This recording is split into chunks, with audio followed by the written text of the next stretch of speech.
Thank you, Jasmine.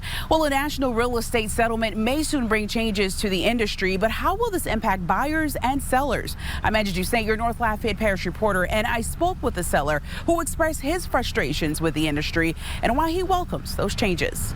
It's that whole big 6%, who's actually getting that? It always comes out of the seller's pocket. It doesn't come out of the buyer's pocket. When Morris Hoffmeyer Jr. put his late parents' home on the market to sell, last little hurdle that we have to finalize their estates, he never imagined he would be doing so amidst a national conversation on real estate. As the executor of his parents' estate, Morris is in charge of selling their home and decided against working with a realtor because of the commission rates. We're selling it as is, where is. It's very minimal work necessary to sell this house that can't really justify 6%, 5%, 2.5%. What is that final number? I shouldn't be responsible for paying your commission to work against me. And that's the feeling of many home sellers around the country.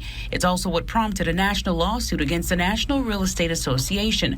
The lawsuit alleges that NAR and 4 of the country's largest real estate firms conspired to keep commissions high.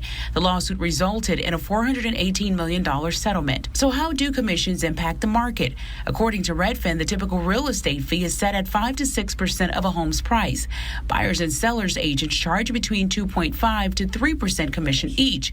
That amounts to $14,000 on a $240,000 home, the average cost of homes in Lafayette, Louisiana. Look, I think there's always concern when there's so much noise going around, especially on social media. At the end of the day, the reality is that the consumer needs a realtor in a transaction, just like people need doctors when they're sick, right? It's no different.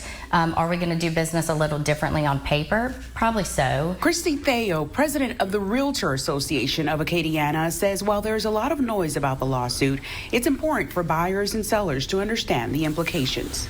Set commissions have never been a thing. There's never been a mandated 6% or a mandated splitting a 3 and a 3 or a half and a half or anything like that. And real estate experts and attorneys advise anyone who is in the process of buying or selling a home to do their homework to ensure that they're getting the best deals. I'm Andrew Dusaint, your North Lafayette Parish reporter for KATC TV.